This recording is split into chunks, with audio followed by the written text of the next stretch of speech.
Il peut être facile, une fois que vous avez identifié une tendance, de voir de nouvelles situations à travers cette position comme une preuve supplémentaire de votre hypothèse. J'ai expérimenté cela récemment avec l'actualité liée à l'élection présidentielle en Côte d'Ivoire. Si vous pensez que la situation qui se déroule en Côte d'Ivoire n'est autre qu'un exemple de recul démocratique en Afrique, je vous exhorte à y regarder de plus près.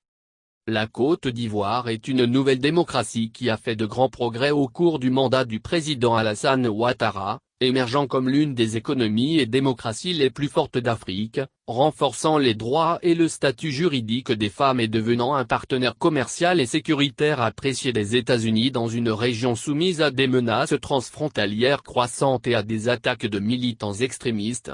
Sous la direction du président Alassane Ouattara, la Côte d'Ivoire a adopté une nouvelle constitution en 2016, limitant à 2 les mandats à la présidence.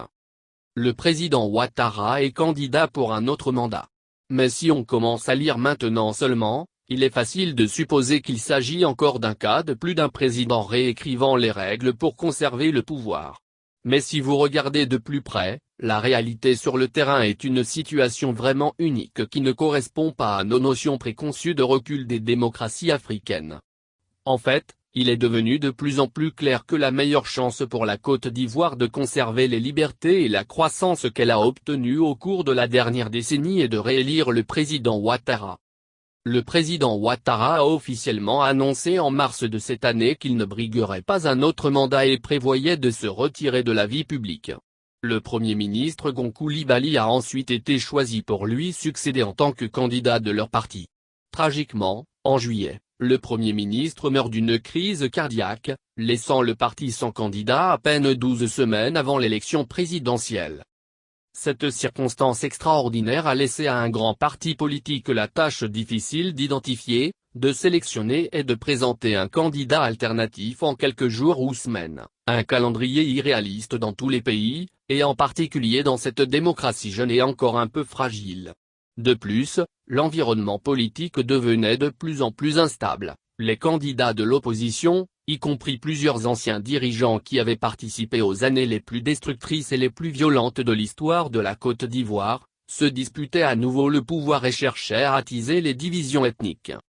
Face à cette situation imprévue, la décision du président Ouattara de briguer un autre mandat était la seule voie viable pour son parti et son pays. Et malgré les fausses déclarations de ses opposants politiques, il est légal pour lui de le faire. Le Conseil constitutionnel, institution indépendante qui fait office de Cour suprême du pays, a admis définitivement en septembre que la candidature du président Ouattara était conforme à la nouvelle constitution du pays, qui a été approuvée en 2016 et a établi de nouvelles autorités gouvernementales et des conditions d'éligibilité. De nombreux observateurs extérieurs, y compris les États-Unis, ont reconnu le Conseil comme seule autorité pouvant trancher cette question.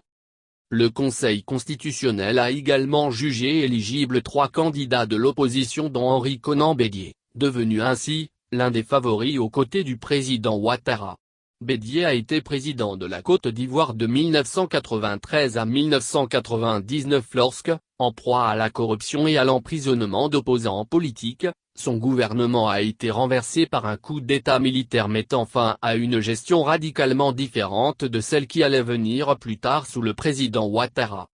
À la suite de la guerre civile et des violences qui ont précédé son élection, le président Ouattara a pris des mesures pour rétablir la paix, la sécurité et la stabilité économique en Côte d'Ivoire. En conséquence, le pays est devenu l'un des plus forts d'Afrique, ayant avec environ 8% par an la croissance la plus élevée de la sous-région, et un partenaire précieux des États-Unis. La Côte d'Ivoire a été classée parmi les 10 pays les plus réformateurs au monde, entreprenant des améliorations économiques et sociales en profondeur, y compris l'élimination des lois qui empêchaient les femmes de posséder ou d'hériter de la propriété.